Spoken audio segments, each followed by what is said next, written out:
Hi all, welcome. This is Property Avenue WA. I'm TV, Tony Viner. He's Oscar D'Souza OD.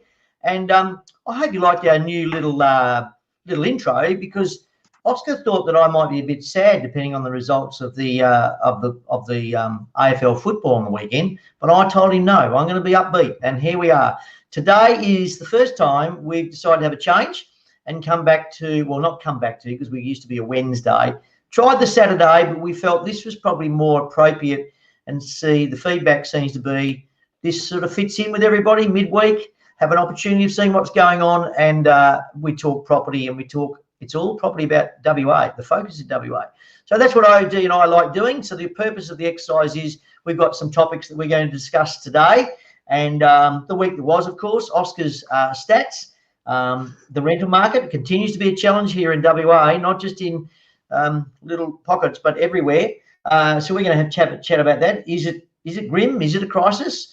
What's the situation with rental income, increases, and the property market as in general? You know, how's it looking? I've started to see some articles now where prices are starting to increase, numbers are starting to rock up for home opens. So Oscar and I will talk about summertime, swimming pools, rentals.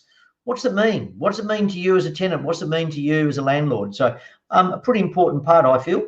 And one thing that we wanted to discuss tonight, which I think is exciting, is OD's got a new venture, Dedicated Property Management. And you'll notice his little logo up there in the corner. So we're going to talk to OD about what his plans are and what he's doing. And if we've got time, just let you know, Polished Man, which I've been doing, got a new colour. We got a bit worried about the football on the day, so Lana Bevan decided to give me a new colour. And then we're also going to mention about the human side of a house. We always say a house is just a house. You know, let's not get caught up in it all. But I experienced it firsthand, and we thought we might just quickly mention about what's the house mean to you and the emotions that can sometimes have. When that was certainly my experience today. So OD, welcome, mate. Good to see you. And how are you going? Excellent. Good evening, Tony Viner, and good evening to everyone. Mate, I'm going really, really good. I could not be better. Just another busy week in WA real estate, as we know. But I guess before that, and as you mentioned to me off air, is the series of the finals. There's been lots and lots of finals played just over the last 3 or 4 days. Unfortunately, the Geelong Cats didn't get up, which didn't really worry me. I mean, I just wanted to see a really, really good AFL Grand Final, and I think I got exactly that. It obviously was a bit of a fade out in the last quarter, but yeah, good luck to Richmond. Dusty, my God, he knows how to turn on the show, doesn't he? Mate, he's a freak. Sorry? He's a freak. He's unbelievable. Yeah, he is. Hey, you know what? I didn't actually see the presentations because, I don't know, I just turned the TV off or something. But did Dusty get the Norm Smith? He did. But you know what? There was something else. There was something else that really impressed me. You know, and I've been lucky enough to play, certainly not at AFL level, but I've played sport at top level and won grand finals and lost grand finals. But boy, oh boy, you know, I don't know whether you've seen it, and I made mention, but how good it shows the culture of those two clubs, and in particular Richmond, with the fact I've always, you know, raved on about the culture of Geelong and how they go about things. But to see those guys after that game to tuck their medals inside their jumpers and cheer off and put a guard of honour up there jointly with the Cats to see Gary Ablett off the ground, mate, that was just all class. That was just simply all class. Mate, I didn't even get to see that because, as I said, I turned off the TV earlier. And I think I'm going to go and find a replay of the grand final and watch it basically from the final siren because I think I missed out on lots of the good sportsmanship. And I love that cultural stuff as well, mate. So I will find a replay of the grand final, and I'm going to get have a look at that, because it inspires me watching that sort of stuff.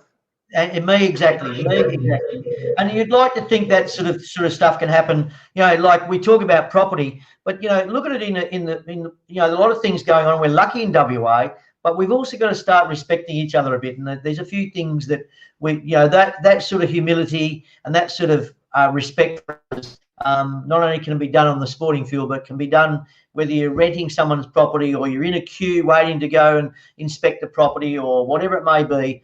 I know it's challenging, I know it's tough, but I think we've got to be. It's times like this we really need to ensure we respect each other, and that was a pretty time on the sporting ground.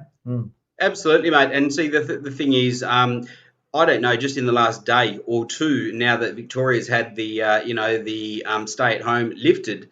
I spoke to a Victorian today, actually, a trust account person over there in Melbourne, and just the relief that they're feeling. And I think the whole country is excited and really, really happy for Victoria to be able to go back to some kind of normal, because whilst we've seen it on the news every night and what this lockdown looks like, it's still a far cry from what it is that we're living. But when I spoke to this particular lady today, I could hear it in her voice, just has got some new life in her. And I passed the comment to her that I'd have no idea what it would feel like to go through what they've gone through over the last couple of months. So, just another example of Australians banding together. The other thing being is that often whenever you see the news or you see a current affair, you often see the negative views of what's going on, because that often makes the news. For example, road rage, that sort of stuff, or bad sportsmanship, and typically that's what viewers or creates viewings. But there's not enough good stuff on television, and certainly not enough good stuff on the news. Mate, talking about good stuff. Good stuff. What's going on with OD stats? What have you got for us this week? Mate, again, just another very, very strong week in WA real estate, and that's not just the Perth metropolitan area. It absolutely extends to the regions, both north and south of Perth. Bit of activity, 946 sales in the Perth metropolitan area just over the last 7 days. And we know that that's very, very high. We know a normal buoyant market is 500 to 600 sales in a week, and having 900 to 1,000 consistent sales over the last 2 or 3 months, we've got an extremely active and buoyant residential market here in Perth. An interesting stat, though, of note is that of that 946, only 88 of those sales are made up of land. Now, if we go back about 2 months ago or 2.5 months ago, when the government released, that incentive, and people are going to be able to pocket 50 or 60 grand towards their new build, the land sales absolutely went off the Richter, and that wasn't just in Perth, that was south and also north of Perth as well. And we were looking at land sales of the 900 or 1,000 sales each week, 250 to 300 of them were land sales. It absolutely spiked exponentially, but we've actually seen quite a bit of a drop-off just in the last month. And as I said, now it's less than 100 sales, and in fact, only 88 of those sales are land sales. And we would have expected that the volume of that would come off. But also as it approached the 31 December deadline, where I think a building contract, maybe even a slab, but I think a building contract had to have been signed by the 31st of December. Now, the government 2 weeks ago has come out and has actually extended that, and I think it allows people to build anytime up until the 31st of December 2021. So may we actually see a bit more of a spike back in land sales? I think we actually might do, because there's a very, very good incentive for people to build and get in front in terms of equity in their own property. So that's it for the sales market. Rental market, as you touched on, mate, we are absolutely in crisis, and we have been talking about this for the last few weeks. Currently, the supply of rentals in Perth is sorry, reading on the wrong side of my page. The supply of rentals in Perth is under 3,000. In fact, it's just over 2,800. And that's a very, very low stock level for Perth, considering that we're leasing between 900 to 1,000 properties every week. In fact, the week just gone. Can I just interrupt? Sure. So what you say it's below 3,000? That was around about the 3,233 mark a couple of weeks ago, I'm sure. A couple of weeks ago, yeah, that's right. And so now it's dropped below 3,000. In fact, it's just over 2,800. But there are properties leasing. Literally, we're literally leasing 100 or 150 properties every single day in Perth, and that's why I think rentals last week there were 798 properties leased. So the simple maths of that is 110, 120 properties every day are getting leased in Perth. And there's just not that supply coming back onto the market. So listings available in Perth, rental listings 2,800, and 12 months ago it was 6,000. It was about 3 or 4 rentals under 6,000. So we can see that there's a greater than a 50% drop in the stock, and the demand has really just never been stronger. We've got a vacancy rate in Perth under 1% now, so that is near on unheard of. Gerald, yeah. Sorry. The other thing is, so is that driving investors? Because often that's the situation, isn't it? The investors. It is. Market drive. Is that being identified? Is that because that's been something we've talked about, and certainly I think I was talking to. Now I'm trying to think who it was I was talking to now, but over the recent weeks anyway, that we've had one of our guests. Might have been while you were fishing and catching those big fish up in Kelbarri, but I know we talked about it and. The observation was, for some reason, the private investor has slowed right down, and it doesn't seem to be. That's one area that's not motivated at the moment. Yeah, look, I think that the market conditions that we've got now, I think it's too early to say that, yes, investors are back in the market, but if not, definitely over the next 6 months, the market conditions that we've got. So, and you're right, we have seen a fall in the number of investors just over the last 2 to 3 years. Property values have gone back. The rental market was nowhere near as good as what it is this year, and people decided to take a hit on their investment properties. We lost a bit of a passion for residential investment here in WA over the last 2 to 3 years, but really since the start of the GFC. But right now we've got a very, very high demand for rental properties. Our vacancy rate is ridiculously low. Our prices are still very reasonable, and money's very, very cheap. So, and WA hasn't had that boom that we've seen in Sydney and Melbourne as well. So every single source that I talk to is suggesting that 2021, we're going to see some real growth in the market. I think we have seen some growth already just in the last quarter. But in terms of the appetite for investors to come back into the market, I can't think that there could be better conditions than what we've got now. So is it happening? It's a bit early to say because the data's not there. But if not, definitely over the next 6 months. No question. And is this market then, of course, I know there was moratoriums and that's been extended to March. In fact, is this drive, this crisis, this demand for rental property, what impact is that having with regard to rental increases? Is that happening as well? Is that sort of significant? Absolutely, yeah. So there's a major problem that the WA rental market has got at the moment, and it doesn't just stem to the fact that there's limited supply. We've almost got a bit of a two-speed rental market at the moment because all the properties that are currently leased and that have currently got a tenant and have had a tenant any time from 29th of March this year.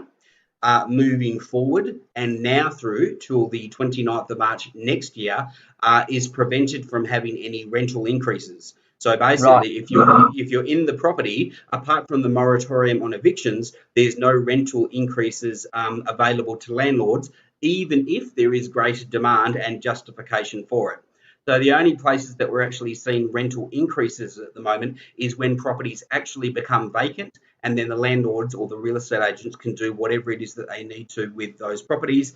Demand is very, very high, and on many, many occasions, at least 50%, I would say, we've seen people are offering more than the asking price on those rentals.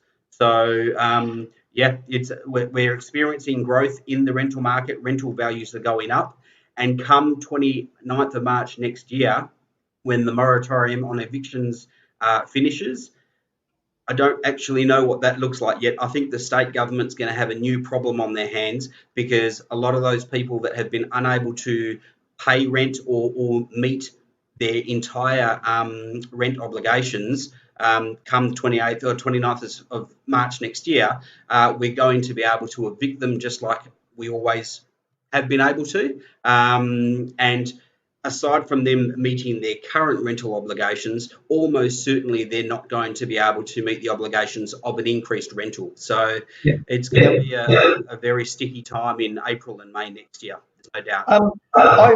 I read a comment made by the president of REWA, Damien Collins, and he actually said that the way things are going, and don't forget we've got overseas people coming back, and they, of course, those that own property are going to say, hang on, Mr.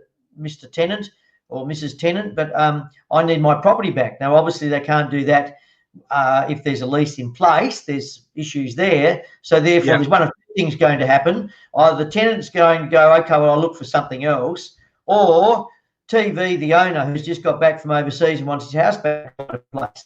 And as he made a comment, the fact is there's every chance, the way things are progressing, that the rentals, we could completely be nothing available. We could easily be early 2021 where, sorry folks, but there's people that can't get rentals. Yeah, mate, there's no question. I agree with that 100%. And that'll be the same for people that are looking to come back into the country where, rightfully they call WA home. It'll be for all people that are looking to migrate here as well, whether from overseas or from the eastern states, because obviously we've got a bit of a jobs boom going on here as well. So the answer to the crisis, I don't know what the answer is. The government has started to obviously provide the incentives in order for people to build homes. So that definitely has worked. But that supply isn't going to be coming onto the market till middle of next year at best, and probably closer towards the end of next year. So the first 6 months of next year, it goes to beyond a crisis. It's a bit more of a panic, because there simply won't be enough properties for people to be living in them. And there definitely is the demand there. A disaster is one way of describing it, isn't it? The other thing, we've both got an attachment to Geraldton, of course, and although the focus is on WA, there are a lot of Geraldton people that listen and watch and pick up little snippets of our weekly broadcast. And for those that have just joined us or wondering what's going on, this is Property Avenue WA. Oscar and I both have a passion. We're both in different fields. Oscar has a new business called Dedicated Property Management, and my business we've had for some 40 years is Champion Bay Settlements, which, although the office is in Geraldton, we operate statewide. And we're talking property. This is episode 27.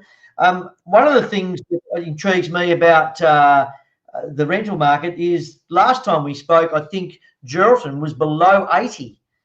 Have you got any figures there? Are you aware where that's headed at the moment? Yeah, mate, it is. It's still below 80. It's at 76 properties. So anyone looking for a rental in Geraldton, there are only 76 properties available, and that includes all houses and it includes units as well. So it's as low as I think I've seen it as low as 72 properties, and that was last week or the week before.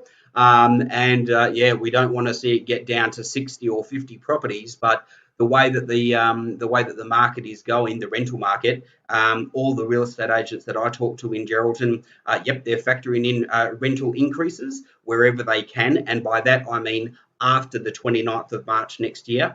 And for those properties that are currently coming up and available for rent, there's many people after them, and again, they're offering more than the asking price just to make sure that they secure them. So again, we're seeing rental price growth there as well.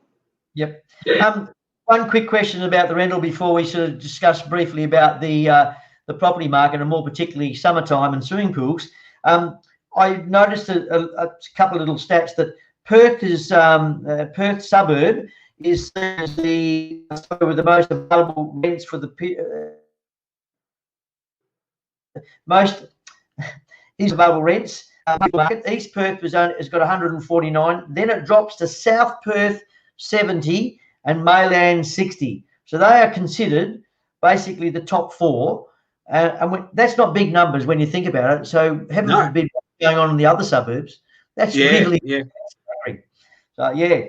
Hey, listen, mate. Hey, one more stat. If I can just add it in, something that I picked up that I certainly didn't expect to pick up. When we're talking about price growth, I thought that it's probably a little bit too early for us to see the signs, but we're already now starting to see the signs of price growth. And the one that really caught my attention is Geraldton, the suburb of Geraldton. So I'm not talking about the region, but Geraldton town, like the actual suburb of Geraldton, is number 2nd on the list for the last 12 months in a regional area. So the Geraldton suburb has experienced the 2nd highest level of growth in the median house price, and that shows a growth rate from 12 months ago of 32%. Whoa. So I'm not suggesting by one, and this is a stat, right? So I'm not suggesting that every property in Geraldton has gone up 32%. I'm not saying that at all, but the median house price in the suburb of Geraldton, which is obviously the Geraldton town centre, in the last 12 months has increased 32% from where it was 12 months ago. So, and that's the median house price. So it still is a growth indicator.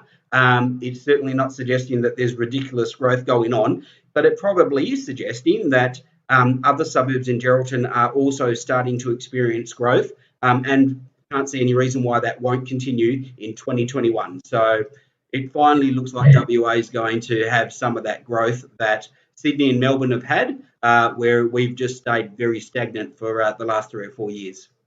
And there's got to be an element of people that have got that. We've talked about negative equity on more than one occasion, and so that's got to be an element of relief that prices were very, very low, very, very affordable, but putting enormous pressure on people. And so that is a positive sign. And certainly I've seen some positive signs with regard to values in Perth, and even at the top end. And so that is a positive in so many ways, not just for those that are got their house on the market or entertaining putting their house on the market. It's probably having a slight change, and it's not the buyers don't necessarily have control at the moment. It's the sellers that do, and that's perhaps that's a good thing. That's not a bad thing at all, because I think the sellers and the people that have owned property have probably doing it a little bit hard for a while. Yeah, no, you're exactly right. That's the property market. I don't think we've sort of said we've covered that in between the rental market and the property market, sales and buying. One of the things about property market, I noticed something that I caught my eye the other day, and I thought, oh, that'd be a good little question to ask the guru. Summertime's coming along. Swimming pools obviously are a big thing here in WA. Yeah. You're renting a property or you're a landlord. What's the responsibilities of a tenant, and what are the responsibilities of a landlord when it comes to swimming pools? And don't forget, we're not just talking about swimming pools that are dug in the ground, but swimming pools as a whole. Where does that stand, be it tenants and be it landlords?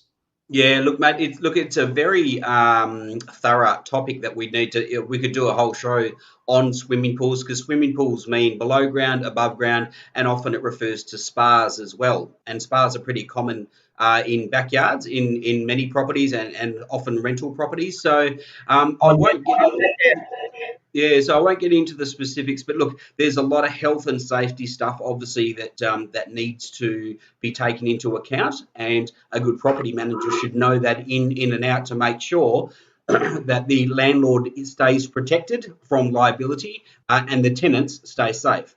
But what I would say is that through my experience for a good number of years with rental properties, it's very important for the landlord to retain control of what happens with the pool.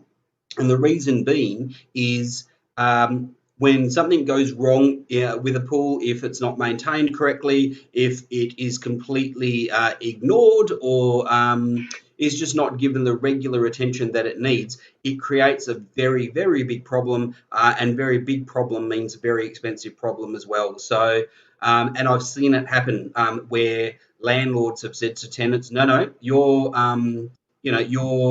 renting the property, it includes the pool, so you've got full responsibility of the pool, and then they don't see it till they actually get the house back in 12 months or 18 months, assuming, let's forget about inspections for a second.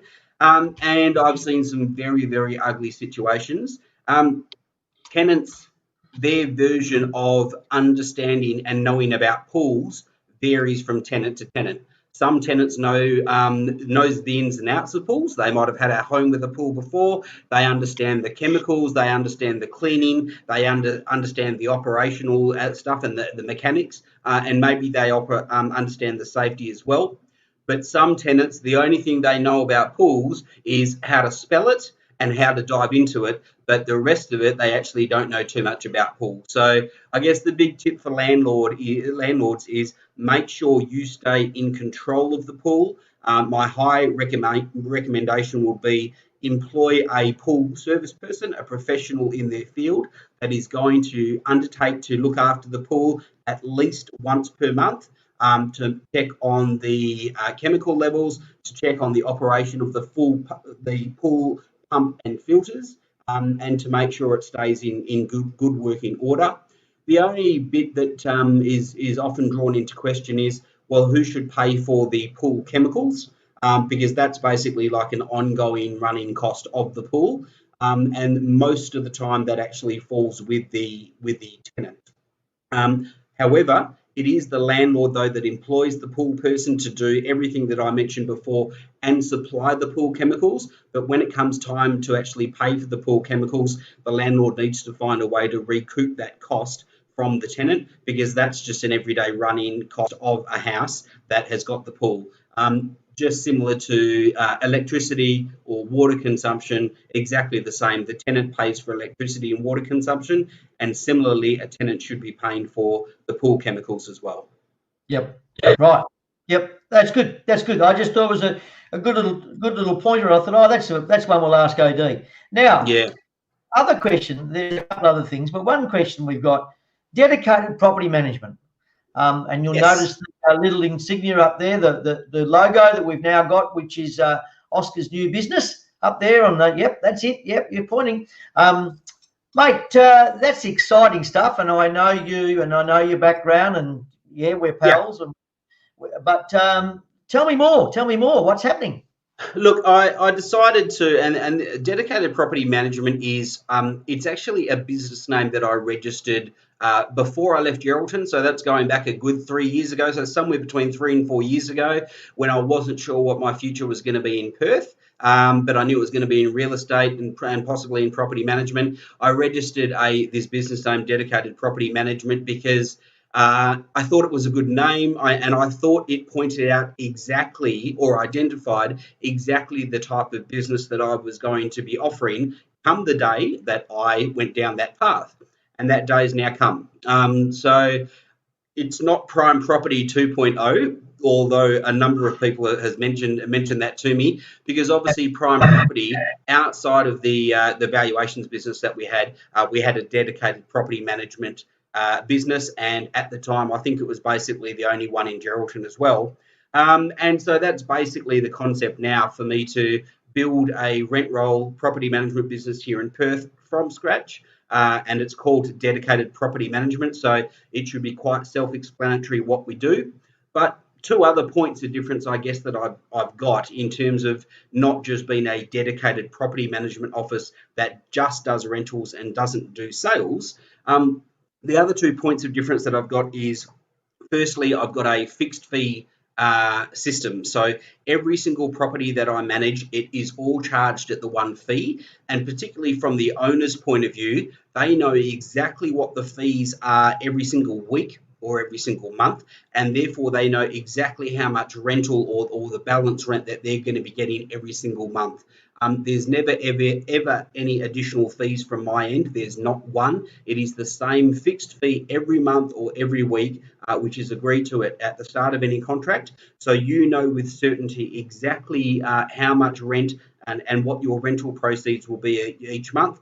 And that helps you to manage your bills and cash flow and all your budgeting.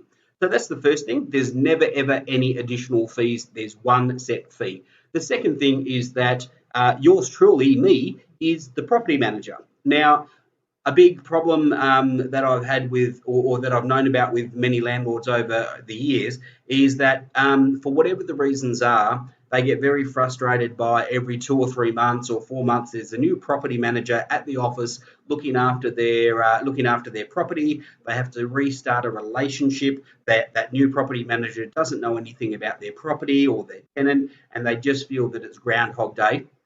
And it causes them a lot of frustration because this person is supposed to be looking after their investment property that's $400,000, $500,000, $600,000. So they want to know and have trust that it's in some safe hands. With my new business, my undertaking is to be the property manager of every single property that comes into my office. So I personally will be accountable, and I personally will be the property manager. And as most people know, I've also got a background in property valuation. So what I'll be offering my owners, my landlords, is not just the fact that I'll be managing their property personally, and that's just something I will do throughout my business, but because of my background in valuation and my understanding and knowledge of what creates value and what provides a good outcome for a property, my owners will actually get that benefit as well, where I'll ensure that not just is the property being managed day to day, the maintenance is done, the rent collected, and the tenants doing the right thing, but I'll make sure that we have strategies in place to maximise the potential of that investment, not just from a rental point of view, but also from a future sale point of view. So there's probably 2 or 3 things there that I'd like to be able to offer my landlords, which is a bit different from other property management agencies, but it's I'm dedicated to the business, and I'm dedicated to the industry of property management, and I look forward to making a bit of a difference for the landlords that choose to work with me. Now, I know I have some bias, but the word dedicated is very appropriate for you, knowing you as I do, because there's not many things that you do without dedication. So the minute I had seen that name before, but I sort of when you sort of let me know that what you were doing, it made a lot of sense. And certainly what you're talking about, I don't have a vested interest in any financial way, but I certainly have a vested interest as far as your success and our friendship. But as I say, what we do here is for a reason, and we're not trying to sell anything, but at the same time, if we can offer our services and we can do something for people that are listening and want an independent opinion, that's what we also are able to do. But no, mate, I think it's really, really exciting. One question I will ask you, and I'm being the devil's advocate.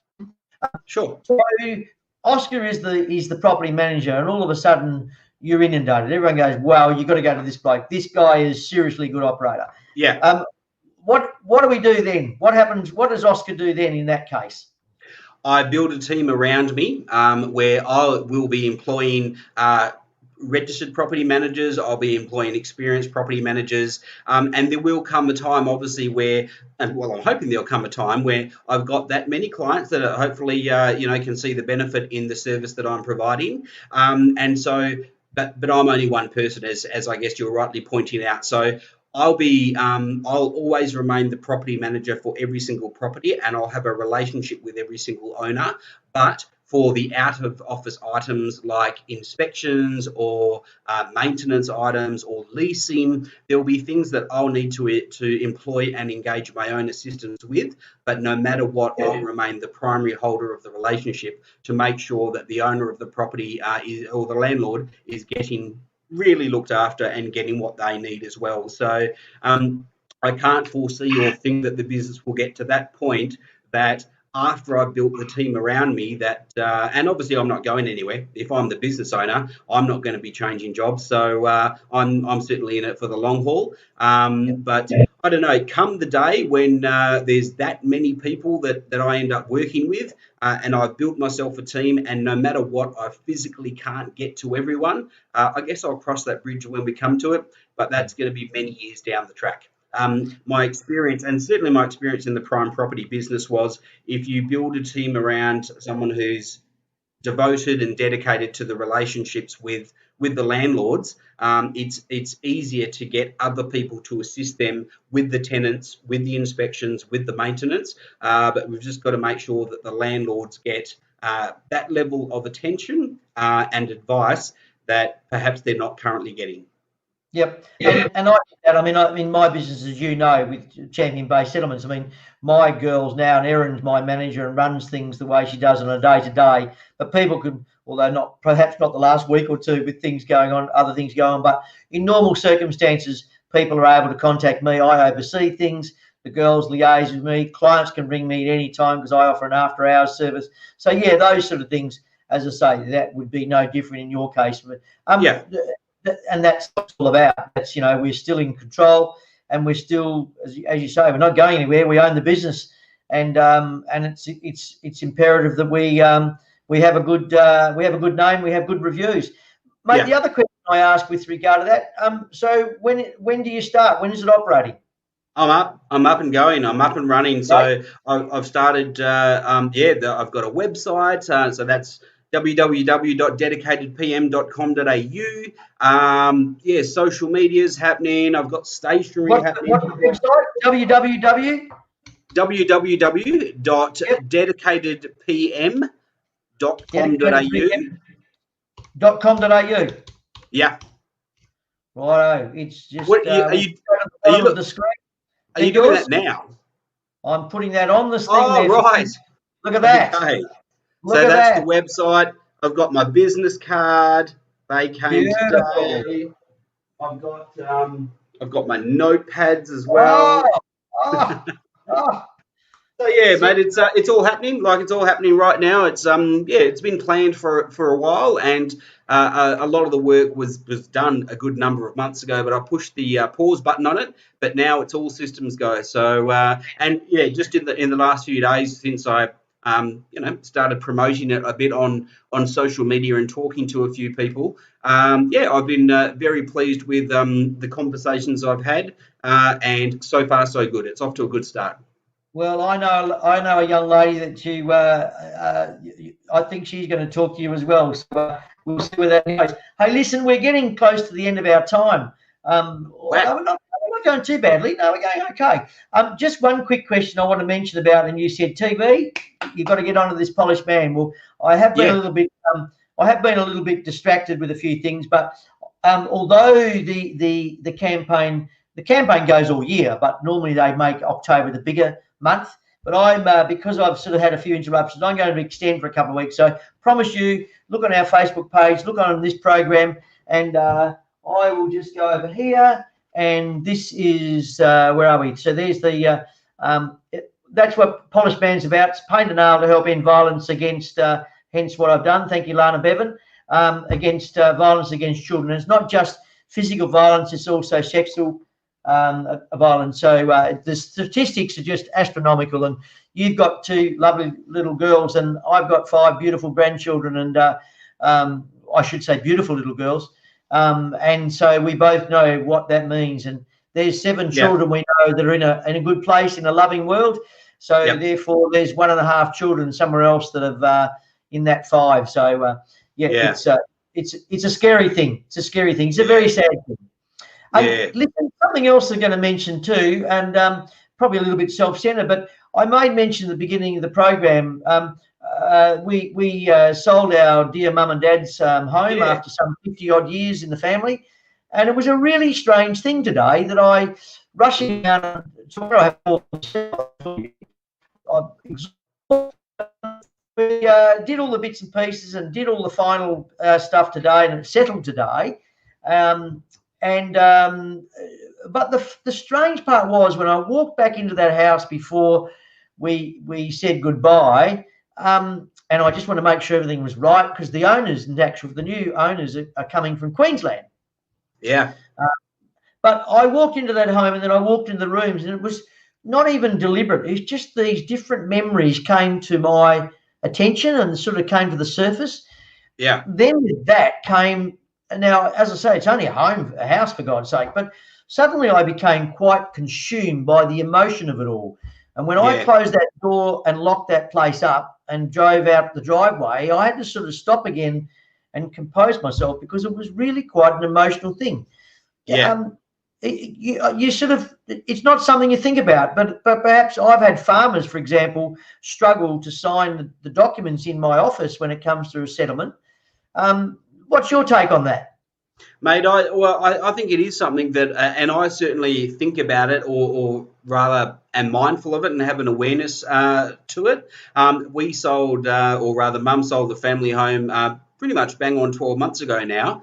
And that was a family home that we had for 30 something years, maybe 30, 32 years or whatever. So, and I remember the clean out of that, and the final time that I locked the door and drove away. And even in particular, this will be a good one for you. Now that your family home has settled, it'll be interesting to see what you do from this point moving forward, because it's going to be someone else's family home now. And what are you going to do? Are you going to drive around or drive past there whenever you're in the area and have a look and see what they're doing, and have they changed the garden, or have they rendered it, or have they painted the front facade? So it'll be an interesting thing. But so far as family homes are concerned, and a lot of real estate, it's never ever just the bricks and mortar that people refer to. There's a lot of family memories there.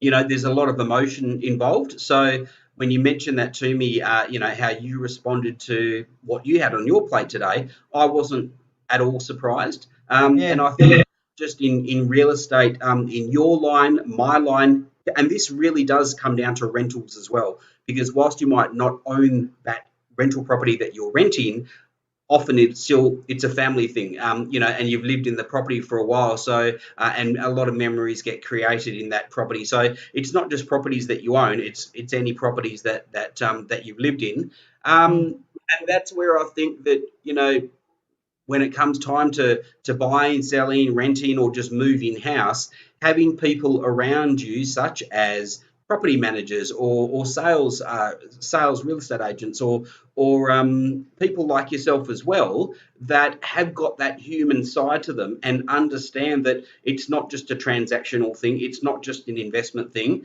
There's a lot more to it, and there's the human side that you pointed out. I think it's really, really important, mate. And it's a really, really awesome part of life. You guys don't own the property anymore, but it'll always hold a place for you. And I'm sure you'll look twice every time you drive through the area as well. Yeah, and I think you're probably right, but I think the other thing is that, and I said to my brother who lives in Singapore, or the brother below me, I said, to think that we were like, I was only 11 or 12 when in there. So there's all those kid things and the games of cricket in the backyard. And it's funny, I looked today and the dad's shed, sort of like a work shed, storage shed, whatever he used it for, and it's still I didn't realise until I left today. I thought, oh my God, it's still got a hole in the glass where we've hit a cricket ball or a hockey ball through the middle, and he's never repaired. Your kids come up there and your grandkids, and so in our office, I know that whether it be a marriage split or whether it be a sale or whatever it may be, emotion. But today was one of those things that really hit home, and it was. I thought, oh, that's something that worth raising in our little chat. Hey, listen, anything else you want to talk about today? No, should we head for your if question? Well, I thought I might. I've got it's probably just something very basic, but the if question. Island. What are the 5 things you would take with you and why? So, if I was on a deserted island. So you but when we say stuck on a deserted island, I mean, if you're stuck on a deserted island, you're not prepared, are you? So let's say you're going on a deserted island for a while. What are the 5 things you would take with you and why? Yeah, well, mate, about 3 months ago, I think you asked a question. It was an if question, and it happened to be a master bedroom. Yeah, it happened to be a master bedroom question. And given that I gave you an answer back at the master bedroom question, and it involved 4 blow-up Tony Viner dolls. So given that I'd be stuck on a deserted island with 5 things, I think 4 would definitely be my 4 Tony Viner blow-up dolls, because I just really think you're a fabulous man, mate, and to have four of you, I'd really love that. The other thing that I would take though is something that you didn't know, but I've also got a Tony Viner poster. That is it's on the back door of the toilet, so I'd probably take that as well. But it would all be Tony Viner memorabilia, mate. I just can't get enough of you. And when this show finishes tonight, I'm just going to go back and watch it again and again and again, just to see your face. Does your wife listen to you? I mean, seriously? No, no, she definitely doesn't, mate. No. Oh my God! I don't know why. I don't know why she doesn't listen to me, but she doesn't. Here we are talking about dedicated property management, folks. This is what you've got to put up with sometimes when you build up a relationship. TV. Can you repay the favour, mate? What would you take of me when you go onto a deserted island? What would I take of you? I'd probably take a phone. Hopefully I can get access so I can send you a message every now and then, because you always make fun of my messages because you reckon they're not many short stories. So I'd make sure that I'd make sure I've got a direct line to you so that I could at least, because you did say it was about you. And then after that, I'd probably have I'd want to make sure that I've got a drink bottle with your name on it. And what else have I got? I don't know. Probably whatever I've got there handy. It would just be about OD, I suppose. But the important thing is, you wouldn't take Jude? Sorry? You wouldn't take Jude? Well, you asked me about you. Of course I'd take Jude. She'd be the first person I'd take.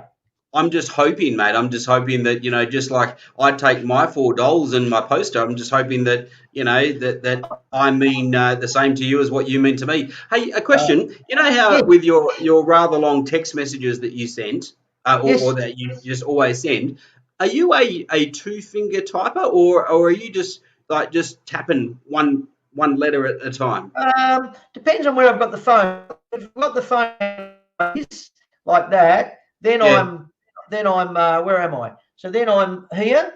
I'm trying to get this, but then I've got the photo and I'm this little here. Sometimes I go with those two. But see, all the young people do their thumbs, mate. They hold it there and they get their thumb the way they go. Yeah, but, you're not a young person. The other thing I was going to say is, do you know that you can do either dictation or Siri? Like you can talk to Siri and she'll just say what or type whatever you say. My wife told me that. I'm well aware of that, but I'm still learning. Don't forget, I might have grey hair, but I'm aging. Hey, hey, listen. This is episode 27. We're starting to ramble now, but folks, we would love you. It's going to be 7:45 on Tuesdays. It's about property. We will definitely follow up with. I'm going to need to confirm our guest for next week, and when I do that, I'll ensure that you're updated. And keep an eye out on our Facebook page, both on Property Avenue WA, Dedicated Management, Champion Bay Settlements. Any one of those, you'll find us. And look, we're looking for your questions because our role is to discover the answers, and certainly the same will go for our guests. And of course, if there's a topic that you would like to listen to or you'd like to hear, then why not? Let us know what that topic may be, and we'll see if we can't hunt it down, be it the weeks following. But mate, thanks a million for tonight. It's been fabulous talking to you. I really appreciate the information. Good luck with dedicated property management. I think that's fantastic. It's exciting. And all in all, for those that are listening, stay safe. I don't know what we're going to do with no footy, no rugby, no netball, but I'm sure we'll find something to do, maybe work around the garden. But to all of you, thank you for following from Oscar and TV. Look forward to seeing you next Tuesday, 7:45 p.m. Take care, mate.